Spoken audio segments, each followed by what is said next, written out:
Hello friends, कैसे हैं आप सब। आशा करता हूं कि सभी लोग अच्छे होंगे, स्वस्थ होंगे। हालांकि जो ये वीडियो देख रहे हैं वो लोग अच्छे नहीं होंगे, बिकॉज उनकी फाइनेंशियल कंडीशन अच्छी नहीं है, इसीलिए आप लोग ये वीडियो देख रहे हो। और इस फाइनेंशियल कंडीशन अच्छी ना होते हुए आप किस प्रकार से इससे बाहर निकल सकते हो सेफली, उसी के बारे में मैं आप लोगों से आज बात करने वाला हूं। आज की इस वीडियो में मैं आप लोगों से इमोशनली आपकी आंखों में आंखें डाल के मैं आप लोगों से बात करने वाला हूं कि अगर आप ऐसी प्रॉब्लम से फंसे हुए हो तो किस प्रकार से, जैसे आप पहले लाइफ जी रहे थे, किसी प्रकार का कोई लोन का झंझट नहीं था, किसी रिकवरी एजेंट का डर नहीं था, कभी पुलिस वाला बन के कॉल करते थे, ऐसा कोई झंझट नहीं था। अपनी नॉर्मल लाइफ जी रहे थे, बहुत ही अच्छी वाली और सुकून वाली लाइफ जी रहे थे। लेकिन जैसे ही आप ये लोन के ट्रैप में आए, उसके बाद से आपकी ज़िंदगी में भूचाल आना शुरू हो गए और आप लोगों को लगा कि अब तो हम इसमें बुरी तरह से फंस चुके हैं, इस भंवर जाल में पूरी तरह से फंस चुके हैं, इससे बाहर कैसे निकलें। आपका दिल चाहता है कि आप इस भंवर जाल से बाहर निकल जाएं। आप खुद चाहते हो कि मैं इस समस्या से बाहर निकल जाऊं, लेकिन आपको पता नहीं है कि इससे बाहर कैसे निकला जाए। फ्रेंड्स, यूट्यूब पे मैंने बहुत सारे चैनल देखे हैं। पहले आपको लोन लेने वाले एप्लीकेशन के बारे में बताएंगे, उसके बाद में आप लोन लेने के बाद में अगर EMI नहीं चुका पा रहे हो उससे कैसे बचें उसके बारे में बताएंगे, नए नए तरीके बताएंगे। बल्कि मैं जानता हूँ कि आप लोगों को कोई कितना भी तरीका बता दे, आप लोगों को जो प्रॉब्लम्स क्रिएट हो रही हैं वो मैं जानता हूँ कि आप लोगों को क्या क्या प्रॉब्लम्स क्रिएट हो रही हैं। यूट्यूब में आप देख लेते हो, मानता हूँ आपको थोड़ा सुकून मिलता है किसी की बातें सुन के कि हाँ यार कुछ नहीं होगा, चल छोड़ो कुछ नहीं होगा। आपको सुकून मिलता है, उसे थोड़ा तसल्ली मिलती है, जीने की एक उम्मीद मिलती है। लेकिन कुछ यूट्यूब चैनल वाले पहले लोन देने वाला एप्लीकेशन के बारे में बताएंगे, फिर उससे बचाव करने के तरीके के बारे में बताएंगे, और आज वही लोग आप लोगों को गैम्बलिंग के बारे में बताएंगे कि इस प्रकार से खेलो। आप लोगों को जिताने के तरीके बताएंगे कि कलर प्रेडिक्शन में इस प्रकार से आप गेम खेलिए, आप जीत जाएंगे। शेयर मार्केट में आप इस प्रकार से पैसा लगाइए, आप लगाएंगे खुश होकर कि हाँ यार ये बता रहा है, ये ट्रिक बता रहा है, इस ट्रिक से तो पक्का कोई भी जीत जाएगा। और इस प्रकार की ट्रिक्स देख के कोई गैम्बलिंग चालू कर रहा है। क्यों ऐसा यूट्यूब क्रिएटर जो है वो ऐसा क्यों कर रहे हैं? अगर उन लोगों को गैम्बलिंग जैसे एप्लीकेशन को प्रमोट करना ही उद्देश्य है तो फिर ये लोगों की हेल्प करने का नाटक क्यों करते हैं कि हम आप लोगों की हेल्प करने के लिए चैनल बनाएं, आप लोगों को बताएंगे कि लोन ना चुका पा रहे हो तो क्या करना चाहिए, क्या नहीं करना चाहिए। आप डेली आप उनकी वीडियो देखिए, आपको बताएंगे कि गैम्बलिंग में कौन सी ट्रिक से आप जीत सकते हो। आप लोगों को गैम्बलिंग जैसे एप्लीकेशन को प्रमोट करने जैसी वीडियो दिखाएंगे जिससे आकर्षित होकर आप फिर से गैम्बलिंग करेंगे, फिर से लोन लेंगे, फिर से ऐसी प्रॉब्लम में आएंगे। यहाँ तक कि आप लोगों को अगर लोन से संबंधित कोई हेल्प चाहिए तो अगर आप लोगों को उनसे संपर्क करना है तो आप लोगों को पर मिनट के हिसाब से कुछ चार्जेस देना पड़ेगा, शायद 15 रुपीज़ पर मिनट के हिसाब से चार्जेस देना पड़ेगा। या अलग अलग लोगों ने अलग अलग पेड सर्विसेज चालू कर रखे हैं, कमाई के नए नए जरिए खोल रखे हैं। कोई 15 मिनट पर मिनट के ले रहा है, कोई 500 रुपये 1000 रुपये चार्जेस ले रहा है कि भाई 10 मिनट बात करोगे तो आपको 1000 रुपये देने पड़ेंगे। इस प्रकार से इन्होंने अपनी अपनी दुकान चालू कर रखी है। जबकि जिसने लोन ले रखा है उसका दर्द क्या है, उसको तकलीफ़ क्या है, उसकी समस्या क्या है, उसको कैसे सोल्यूशन किया जाए, इसके बारे में आपको बिल्कुल नहीं बताया जाएगा। वही बातें बताई जाएंगी जो बिल्कुल रटी रटाई बातें। आप लोगों के पास में अगर पैसा होता तो लोन से रिलेटेड वीडियो आप क्यों देखते? अगर आप लोगों को किसी भी प्रकार की कोई हेल्प की ज़रूरत है और आपको बात करना है उनसे तो आप लोगों से पैसा लिया जाएगा। क्यों उनको पैसा चाहिए? और दूसरी बात, क्या उन लोगों को ये पता नहीं है कि बंदे ने लोन ले रखा है तो ऑलरेडी इतना ज़्यादा प्रॉब्लम्स में होगा तभी ये सर्च करता हुआ वीडियो पे आया है और बहुत ज़्यादा प्रॉब्लम्स में है। और अगर इस प्रॉब्लम्स वाले बंदे से भी अगर हम 100-500 रुपये खींच लें, मतलब हम अपनी अर्निंग कर लें, ऐसी सोच हो गई है यूट्यूब चैनल वालों की। ये आप लोगों ने देखा भी होगा काफ़ी सारे चैनल्स पे।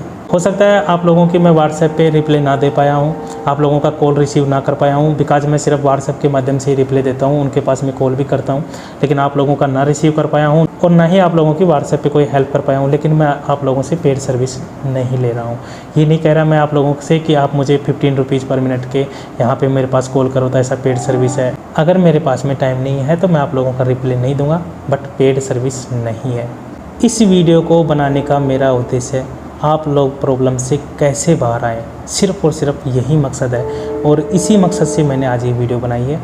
आपने कितना भी लोन ले रखा हो, NBFC कंपनियों से ले रखा हो, क्रेडिट कार्ड से ले रखा हो या बैंक के माध्यम से ले रखा हो, लेकिन अगर आप ऐसी कंडीशन में भी पहुंच गए हो तो भी आप उससे सेफली बाहर निकल जाओगे। ज़रूरत है आपको, आपने कितने भी एप्लीकेशन से लोन ले रखा हो, कितना भी ज़्यादा अमाउंट हो, आप लोगों को इस समस्या से पार पाना है। कैसे आप उससे बाहर निकल सकते हो, वो सारे तरीक़ों के ऊपर आज मैं बात करने वाला हूँ। मान लीजिए फ्रेंड्स, आपने कोई लोन ले रखा है, बहुत सारे लोगों ने लोन ले रखे हैं, बहुत सारे एप्लीकेशन से भी ले रखे हैं, बैंक से भी ले रखे हैं, क्रेडिट कार्ड से भी ले रखे हैं, ऐसे करके काफ़ी सारे लोन ले रखे हैं। जिनका अमाउंट थोड़ा है और कुछ अर्निंग आ रही है, उसके पास में अगर इनकम का स्रोत है, तो भैया आप थोड़ा थोड़ा करके उनको चुका दीजिए, अपना क्लोज कर लीजिए। अपना सिविल स्कोर है उसको बचाइए, साफ़ सुथरा सिविल स्कोर रखिए। फ्यूचर में अगर आप लोगों को ज़रूरत पड़ेगी तो फिर से काम आएगा। अगर आपने किसी अच्छे काम से लोन लिया है तो आप बिल्कुल उसको चुकाइए। आप अगर आपके पास में पैसा है तो आप उसको बिल्कुल चुका दीजिए। आपने लोन लिया अच्छे काम के लिए लिया हो, गलत काम के लिए लिया हो, अगर आपके पास में पैसा है तो भैया आपको उसको चुका देना चाहिए, क्योंकि उसका पैसा पेड करने से उसका सिविल स्कोर अच्छा रहेगा। सिंपल सी बात है, अगर आप किसी भी एप्लीकेशन से या बैंक से या कहीं से भी अगर आप लोन लेते हो तो आपके सिविल स्कोर के बेसिस पे ही आपको लोन मिलता है। पर्सनल लोन की मैं यहाँ पे बात कर रहा हूँ। तो जाहिर सी बात है, अगर सिविल स्कोर अच्छा रखना है तो आप लोगों को पेड करना है। अच्छा रखने के लिए नहीं बल्कि काफ़ी सारे हरासमेंट से भी बचने के लिए भी आप लोगों को उनका पेड कर देना चाहिए, क्योंकि कोई भी एप्लीकेशन आपको लोन देता है तो पहले ही बोल देता है कि इतना इंटरेस्ट लगेगा, इतने महीने में आपको जमा करना है। सारी बातें आप लोगों को वो क्लियर कर देता है। NBFC की कंपनियां हैं, ये भी काफ़ी सारा पैसा इन्वेस्ट करती हैं और इन्वेस्ट करने के बाद में भारी भरकम इंटरेस्ट लेती हैं आप लोगों से। इसीलिए आप लोगों को ऑनलाइन इतना आसानी से लोन मिल जाता है, because Aadhaar card, pan card ये सब लगाने के बाद में आप लोगों को सैलरी स्लिप वगैरह भी ले लेते हैं, तो ये सब लगा के आप लोगों को लोन मिल जाता है। ये लोग जो आप लोगों से भारी भरकम इंटरेस्ट और प्रोसेसिंग फ़ीस के नाम से जो पैसा लेते हैं, उसके पीछे भी कई सारे रीजंस हैं। कई सारे रीजंस ये हैं कि इनका काफ़ी सारा पैसा तो डूब भी जाता है, इनका पैसा इनको वापस नहीं मिल पाता है। मान लीजिए कि अगर 100 लोगों को ये लोग लोन देते हैं तो ज़्यादा भी नहीं तो आज की कंडीशन में तो ये हो रहा है कि इनका 40 से 50% पैसा तो इनका डूब ही रहा है, क्योंकि ना तो उनके पास में समय से जा रहा है, बहुत लोगों की EMI पेंडिंग्स हैं। हाल ही के दिनों में RBI ने ICICI बैंक और कोटक महिंद्रा बैंक, इन दोनों लोगों पे पेनल्टी भी लगाया है। इन दोनों बैंकों पे भारी भरकम पेनल्टी लगी है। ICICI बैंक से कुछ जवाब मांगा गया था RBI के द्वारा, कुछ फ्रॉड के मामले में उसे कुछ जानकारी चाहिए थी, तो ICICI ने वो अवेलेबल नहीं कराया। और कुछ और भी इस प्रकार की रिकवरी से संबंधित भी अनियमितता पाई गई, तो उसके ऊपर पेनल्टी लगा दी गई RBI के द्वारा। भारी भरकम पेनल्टी लगी है। ऐसा नहीं है कि इनके ऊपर जब पेनल्टी लगती है तो कोई 1500 की पेनल्टी लगती है, काफ़ी करोड़ों में पेनल्टी इनको लगती है। दूसरा कोटक महिंद्रा बैंक है, उस पर भी RBI ने जो है पेनल्टी भारी भरकम लगाई है, और उसमें भी काफ़ी सारी अनियमितता पाई गई हैं। उसमें भी बताया गया है कि जो लोन करता है उसके पास में जो RBI ने गाइडलाइंस निर्धारित कर रखी है, सुबह 8 से शाम के 7 बजे के बीच में ही किसी भी लोनकर्ता के पास में कॉल किया जाना चाहिए, उस लेवल को भी ये लोग क्रॉस कर रहे थे। और इस प्रकार से जो लोन करता है उसके पास में इस टाइमिंग को छोड़ के अदर टाइम में भी उन लोगों के पास में ये लोग कॉल कर रहे थे, इसलिए RBI ने इसके ऊपर भी भारी भरकम पेनल्टी लगाई है, ताकि फ्यूचर में ये दोबारा से ऐसी हरकत ना करें।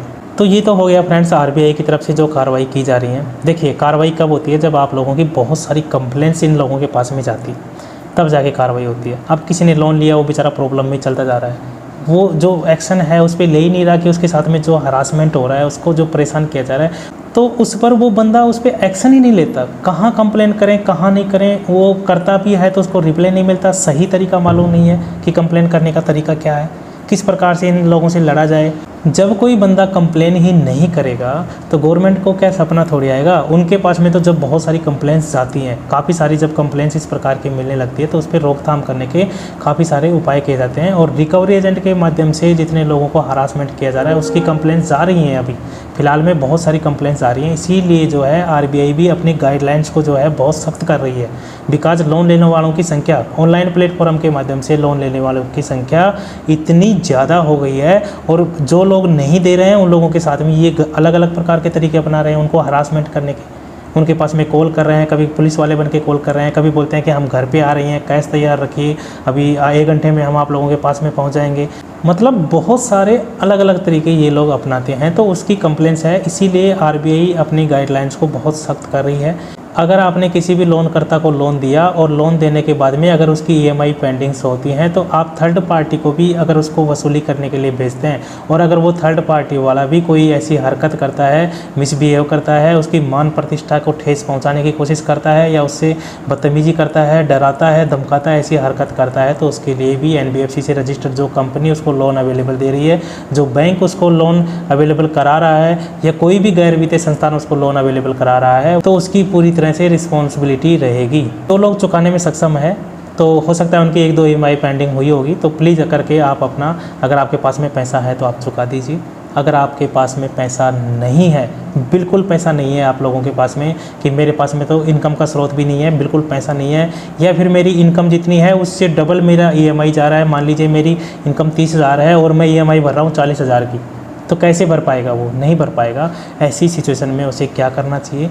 उसको सीधा सा तरीका है कि आप सबसे पहले अपने मोबाइल को बिल्कुल बंद कर दीजिए। तो आप लोगों ने क्या किया कि आप लोगों के पास में जब बार बार कॉल्स आने लगे तो आप लोगों ने मोबाइल बंद कर दिया, या जो अननोन कॉल्स होते हैं उनको ब्लॉक कर दिया।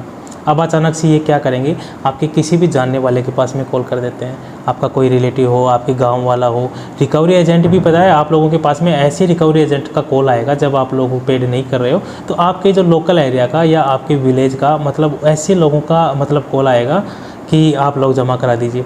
अब आप लोगों की और एक टेंशन हो जाती है कि यार ये तो मेरे गांव का ही है, और अगर ये घर पे आएगा सबको बताएगा तो मेरी इमेज बिल्कुल ख़राब हो जाएगी। आप लोगों को और भी ज़्यादा टेंशन हो जाती है, बिकॉज ये लोग पता नहीं कैसे हायर कर लेते हैं उसी क्षेत्र के उसी फील्ड के बंदे को, ये लोग रिकवरी एजेंट के माध्यम से भेजते हैं। तो आप लोगों के मन में यही रहेगा कि यार अगर वो आएगा तो ऐसा हो जाएगा, ऐसा हो जाएगा, और बहुत सारे लोगों के पास में जाते भी हैं। अब भाई जिसकी कैपेसिटी नहीं है लोन चुकाने की, वो कहाँ से चुकाएगा? आपके पास में कोई इनकम का स्रोत नहीं है, बिल्कुल चुका ही नहीं पा रहे हो, इंतज़ार कर रहे हो कि कभी मेरे पास में इनकम आएगी, कभी मेरे पास में पैसा आएगा तो मैं सेटलमेंट कर सकता हूँ। मान लीजिए आपका 10 लाख का लोन है तो 2-3 लाख रुपए दे के कैसे भी सेटलमेंट करके क्लोज कर सकता हूँ, लेकिन आपके पास में 2-3 लाख भी आएंगे तब की बात है, बिकॉज अभी आपके पास में एक भी पैसा नहीं है। अगर आप लोग गैम्बलिंग करते हैं तो प्लीज़ आप लोग सबसे पहले तो ये गैम्बलिंग करना बिल्कुल स्टॉप कर दें।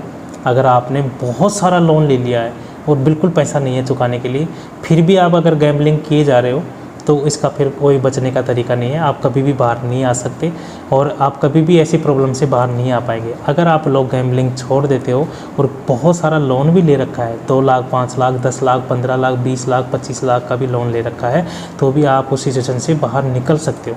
और अगर आप गैम्बलिंग खेलते रहोगे तो ऐसी सिचुएशन से भी आप कभी भी बाहर नहीं आ सकते, बिकॉज आप आदत से लाचार हो गए, या फिर यूँ कहें कि आप लोगों को उसकी लत हो गई तो आप उससे बाहर निकल ही नहीं सकते, तो फिर आपको बचाने वाला कोई भी नहीं है।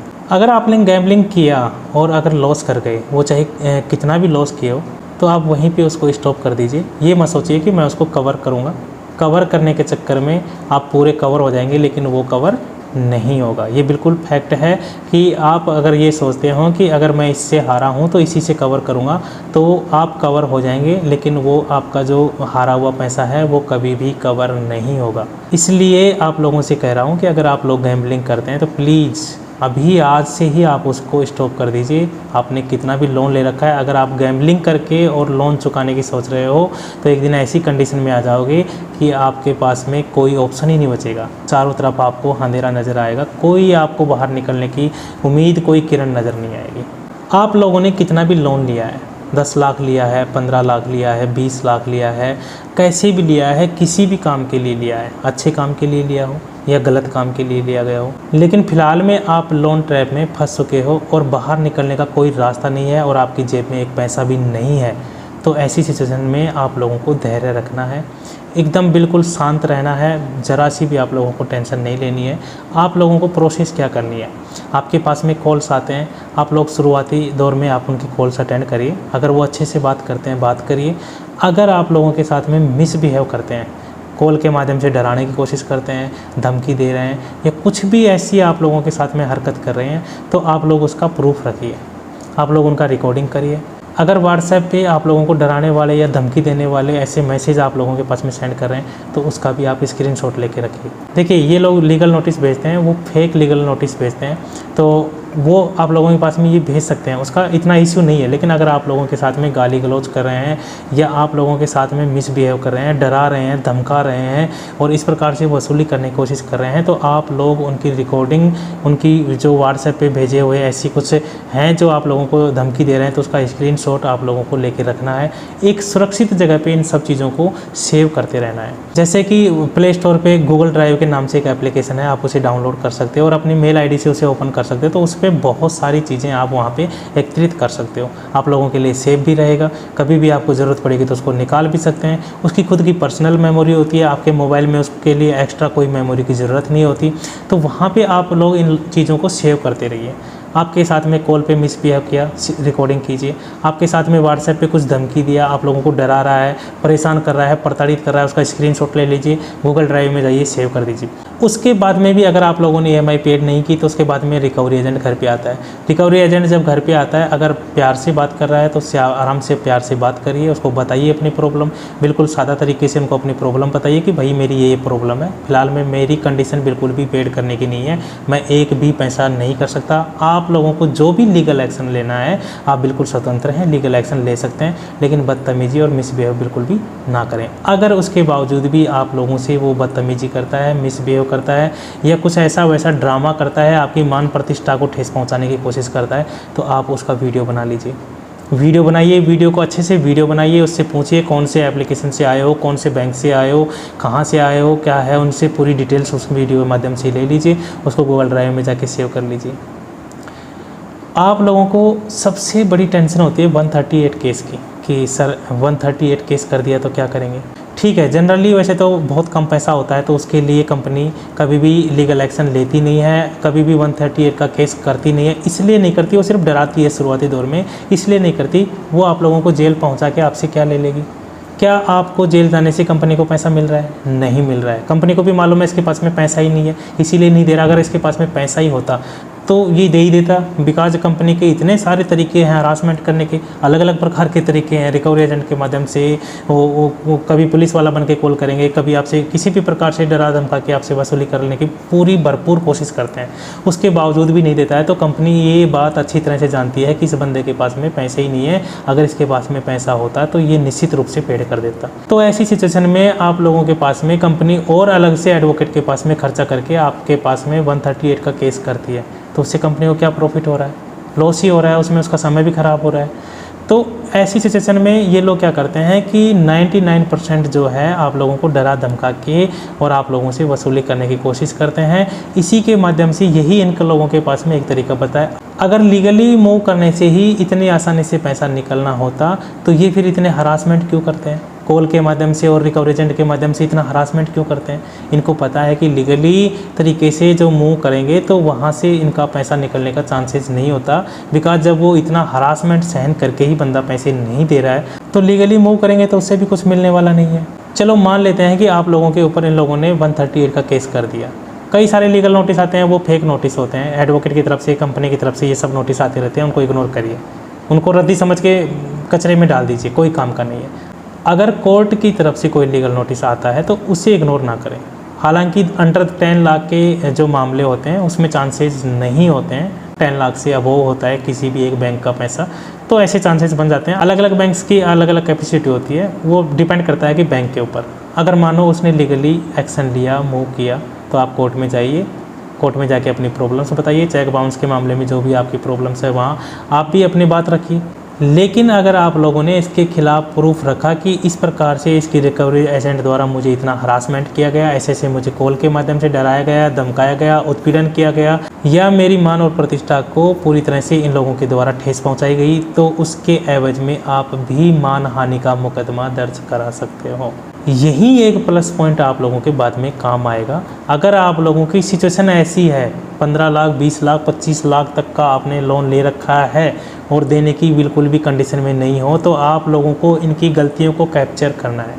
आप लोगों के साथ में जिस प्रकार से हरासमेंट कर रहे हैं उसको कैप्चर करना है, उसको सेव करना है गूगल ड्राइव में, ताकि फ्यूचर में आप लोगों के काम आ सके। आपका लोन 10 लाख रुपए, आप 15 लाख रुपए, 20 लाख रुपए की मानहानि का केस दर्ज कर दो। किसने तो मेरी पूरी वाट लगा दी, पूरा इन लोगों ने मेरे इमेज ख़राब किया, मेरी मान प्रतिष्ठा को ठेस पहुंचाया गया, मुझे गाली गलौज किया गया, मुझे पुलिस वाला बन के डराया गया, धमकाया गया, उत्पीड़न किया गया। इस प्रकार के अगर आप लोगों के पास में प्रूफ रहेंगे तो आप लोग भी मानहानि का केस दर्ज कर सकते हो। बिकॉज RBI की गाइडलाइन के अकॉर्डिंग ऐसा किसी भी रिकवरी एजेंट को करने की परमिशन नहीं है। मैं ये अच्छी तरह से जानता हूँ कि RBI की गाइडलाइंस के अनुसार ये सब ऐसा नहीं कर सकते हैं। आप रिकवरी एजेंट से डरने का सिर्फ और सिर्फ मेन कारण है कि आप लोग सिर्फ इसलिए डरते हैं कि मेरे फैमिली को इस बारे में पता ना लग जाए। देखिए फ्रेंड्स, समय पे वो भी सब ठीक हो जाता है। अगर आप नहीं भी बताते हैं और पता लग भी जाता है तो आपने कोई क्राइम नहीं किया है। ये बात पहले आप अपने दिमाग में अच्छी तरीके से बिठा लीजिए कि आपने ऐसा कोई क्राइम नहीं किया है, किसी का कोई मर्डर नहीं किया है, सिर्फ आपने लोन लिया है। आप एक ट्रैप में फंसे हो, वो चाहे किसी भी माध्यम से फंसे हो, आपने अच्छे काम के लिए लिया हो, बहुत अच्छी बात है। अगर आप लोगों ने गैम्बलिंग के माध्यम से या कुछ ऐसा गलत तरीके से आप लोगों ने पैसा ख़राब कर दिए तो आपने जो कर दिया वो कर दिया, लेकिन वो भी एक क्राइम नहीं है कि आप वहाँ से हार गए, पैसा नहीं चुका पा रहे हो तो वो कोई क्राइम नहीं है। आपकी पागलपन की वजह से, आपकी गलतियों की वजह से, आपकी अनभिज्ञता के कारण जो आपने किया है उसके लिए भी आप लोगों को कोई ऐसा कदम नहीं उठाना है। आपके रास्ते क्लोज नहीं हुए हैं, आपके रास्ते भी खुले हैं, आप स्वतंत्र हैं, बाहर आ सकते हैं। बस आपको ज़रूरत है तो सिर्फ इतनी है कि आप लोगों को अपनी फैमिली का सपोर्ट चाहिए। आप लोग अपनी फैमिली के साथ में बैठ के उनसे आराम से बात करिए, उनसे आप सपोर्ट मांगिए। अगर आप लोगों को आपकी फैमिली का सपोर्ट मिल गया तो निश्चित रूप से साल भर में, 2 साल में आप लोग पूरी तरह से बाहर आ जाएंगे। फैमिली का सपोर्ट मिलने से आप लोगों की हिम्मत 10 गुना ज़्यादा हो जाती है। आप लोग अच्छे से काम कर सकते हो, फिर से खड़े हो सकते हो, फिर से उसी मुकाम पे आ सकते हो जिस मुकाम से आप इस दलदल में फंसे थे। अब काफ़ी सारे व्यूवर्स को ये प्रॉब्लम्स आती है कि फैमिली से बिल्कुल भी शेयर नहीं कर पाते। तो देखिए फ्रेंड्स, फैमिली में कोई ना कोई ऐसा मेंबर होगा जो आपकी फीलिंग्स समझ सके आपके परिवार में। बिकॉज अगर आप फैमिली के साथ में शेयर करोगे तो निश्चित रूप से वो आपकी इस बात को अच्छे से समझेगा कि आपने पर्सनल लोन लिया है, नहीं चुका पा रहे हो, कोई क्राइम नहीं किया है, कोई क्राइम नहीं है। आप लोगों की अगर सिचुएशन ठीक होती तो आप चुका ही देते। अगर सिचुएशन ठीक नहीं है तो आप बिल्कुल वहीं की वहीं उसको पूरा स्टॉप रहने दीजिए, रिलैक्स रहिए और कोई काम धंधे की तलाश कीजिए और अपने काम धंधे की तलाश करके थोड़ा बहुत अर्निंग करने की कोशिश कीजिए। फैमिली पे ध्यान दीजिए और जो पेंडिंग चल रहा है उसको पेंडिंग रहने दीजिए। जब आपके पास में अगर थोड़ा बहुत पैसा आ जाए, थोड़ा थोड़ा पैसा जोड़ लीजिए। मान लीजिए आपका 10 लाख का लोन है, 2-3 लाख रुपए में सेटलमेंट हो रहा है, करके बिल्कुल बाहर निकल जाइए। सिविल ही ख़राब हुआ है, चलो ठीक है, 6-7 साल के बाद में वो भी ठीक हो जाएगा। इस बीच में ये जो प्रताड़ित कर रहे हैं ना, बस यही मैटर जो है आप लोगों को ज़्यादा तंग कर रहा है। कॉल के माध्यम से या इधर उधर के रिलेशन वालों को कॉल करके किसी भी प्रकार से ये मतलब हरासमेंट की कोशिश करते हैं। तो इस चीज़ से अगर आप बच गए, इस चीज़ से मतलब आपने साइन कर ली, उनको कन्विंस कर लिया, तो फिर आप लोगों को कोई टेंशन नहीं है। फिर कुछ भी कोई कुछ कर नहीं पाएगा आप लोगों का। बिल्कुल आप सेफली आप बाहर निकल सकते हो। सेटलमेंट आप लोगों को ऑप्शन मिलेगा, बहुत बार आप लोगों को सेटलमेंट का ऑप्शन मिलेगा। नहीं भी कर पा रहे हो सेटलमेंट भी, तो मुझे नहीं लगता कि आप लोग जेल में जाएंगे, ऐसा कुछ होएगा। बिकॉज उसका भी एक तरीका होता है, क्योंकि बैंक को या किसी भी ऐप लोन कंपनी को जब उसको पता है कि इसके पास में सच में पैसा नहीं है तो आपको जेल में डालने से कंपनी को या बैंक को भी कुछ मिलने वाला नहीं है। और एक बात, अगर आप लोगों की फैमिली को इस चीज़ का थोड़ा थोड़ा एहसास हो चुका है कि ये बंदा थोड़ा प्रॉब्लम में चल रहा है, तो आप लोग किसी एक से शेयर कर दीजिए। अगर आपका फैमिली मेम्बर्स आपकी बात समझने में या आप उसे समझाने में सक्षम नहीं है या उनको कन्विंस नहीं कर पा रहे हैं, तो आप मेरा वीडियो आप उनको दिखा सकते हो कि देखिए मैंने लोन लिया है, कोई क्राइम नहीं किया है और मैं इसी स्थिति से बाहर निकल जाऊँगा, ऐसा वैसा कुछ भी नहीं होगा। ये लोग सिर्फ आप लोगों को डराते हैं, इसके अलावा कुछ भी नहीं है। डरा धमका के और ऐसा पैसा वसूली करने की कोशिश करते हैं, बाकी होना जाना कुछ भी नहीं है। अगर कोई फैमिली मेम्बर देख भी रहा है अगर मेरी इस वीडियो को, तो मेरी उनसे यही रिक्वेस्ट है कि आप अपने जो फैमिली का मेम्बर है वो थोड़ी प्रॉब्लम्स में है, उसने लोन लिया है, किसी भी वजह से लिया हो, अच्छे काम के लिए लिया हो, गलत काम के लिए लिया हो, तो अगर उसने ले लिया है और अगर आप भी उसका सपोर्ट नहीं करेंगे तो वो फिर पूरी तरह से टूट जाएगा। बिकॉज फैमिली के सपोर्ट की इन लोगों को बहुत ज़्यादा ज़रूरत है। अगर आप लोगों का इनको सपोर्ट मिल जाएगा तो ये आसानी से सेटलमेंट करेंगे या फिर डिफ़ॉल्ट भी हो जाएंगे, तो ये आराम से अपना लाइफ निकाल सकते हैं, काम धंधा कर सकते हैं, फिर से वापस उस स्थिति में आ जाएंगे जैसी स्थिति में ये लोन वाली सिचुएशन के जो ट्रैप है उसमें फंसे थे। तो प्लीज़ आप लोग भी सपोर्ट कीजिए। आपका मेंबर है, आपका फैमिली मेंबर है, सुख दुख में यही आपके साथ में आएगा। इंसान से ही गलतियां होती हैं और ठीक भी इंसान ही करता है, और जो इंसान गलतियां करता है वो बहुत जल्दी उसको रिकवर भी कर लेता है। आज की इस वीडियो में मेरा यही मतलब था कि आपने कितना भी अमाउंट का लोन ले रखा है, कितने भी एप्लीकेशन से, क्रेडिट कार्ड के माध्यम से या बैंक से लोन ले रखा है और आपके पास में पैसा चुकाने के लिए एक भी पैसा नहीं है, तो बिल्कुल रिलैक्स रहिए।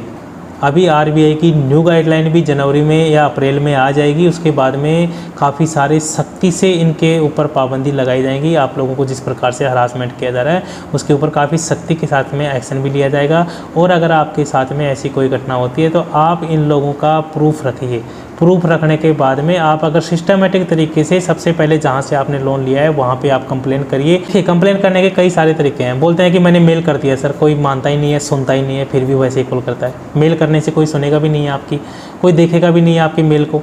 आप लोगों को सेम उसी तरह से टॉर्चर करते रहेंगे, सेम उसी तरीके से परेशान करेंगे। आपने साइबर क्राइम पोर्टल पे करके देखा, कोई रिप्लाई नहीं मिला, कोई रिस्पॉन्स नहीं मिल रहा, वेटिंग दिखा रहा है। आप लोगों ने काफ़ी सारे मतलब कंप्लेंट्स करने की कोशिश करी, लेकिन आपकी कंप्लेन कब सक्षम होगी उसके बारे में भी मैं आप लोगों को बता देता हूँ। अगर आपकी कंप्लेन आरबीआई के पास में पहुंचती है तो वहां निश्चित रूप से आपकी कंप्लेन के अगेंस्ट एक्शन लिया जाता है। साइबर क्राइम पोर्टल पे करेंगे इतना एक्शन नहीं लिया जाएगा, कोई ध्यान नहीं दिया जाएगा। अगर आपने यहाँ पे कंपनी के पास में शुरुआती दौर में मेल के द्वारा से आपने कंप्लेन किया, कोई ध्यान नहीं दिया जाएगा। सिंपल सी बात है, अगर आप लोगों को एक्शन लेने वाली कंप्लेन करनी है तो सबसे पहले जहाँ से आपने लोन लिया है उसके रजिस्टर एड्रेस पे रजिस्ट्री वाली डाक भेजिए और उसकी पावती ले लीजिए। 30 दिन के अंदर भी अगर आप लोगों के साथ में ये सेम वैसा ही बिहेव कर रहे हैं, वैसा ही हरासमेंट कर रहे हैं, तो उस पावती के आधार पर आप आरबीआई में कंप्लेन कर सकते हैं कि मैंने बैंक को या ऐप लोन कंपनी को मैंने बताया कि इस प्रकार से मेरा हरासमेंट किया जा रहा है, या उत्पीड़न किया जा रहा है, या परेशान किया जा रहा है, या धमकाया जा रहा है, लेकिन उसके बावजूद भी कंप्लेन नहीं की। आफ्टर 30 दिन के बाद में आप ऑनलाइन गूगल में सर्च करके आरबीआई पे जाके वहाँ कंप्लेन कर सकते हैं, उसका स्टेटस चेक कर सकते हैं और निश्चित रूप से वहाँ से कार्रवाई होती है। अगर आपकी किसी भी कंप्लेन पर शीघ्र से शीघ्र कार्रवाई की जाती है तो वो सिर्फ आरबीआई की वेबसाइट है। अगर वहाँ पे आप कंप्लेन करते हो तो निश्चित रूप से आपकी कंप्लेन पर एक्शन लिया जाता है और आप उसका स्टेटस भी चेक कर सकते हो। साइबर क्राइम पोर्टल पे आपकी कंप्लेन को ध्यान नहीं दिया जाएगा, मैंने पहले ही बोल दिया है। अगर नॉर्मली मेल करोगे कंपनी को, कोई ध्यान नहीं दिया जाएगा, मैंने वो भी आप लोगों को बोल दिया है। सिर्फ और सिर्फ आरबीआई ही एक ऐसी जगह है जहाँ से आपकी कंप्लेन पर एक्शन लिया जाता हुआ आप लोग देख सकते हैं। लेकिन वो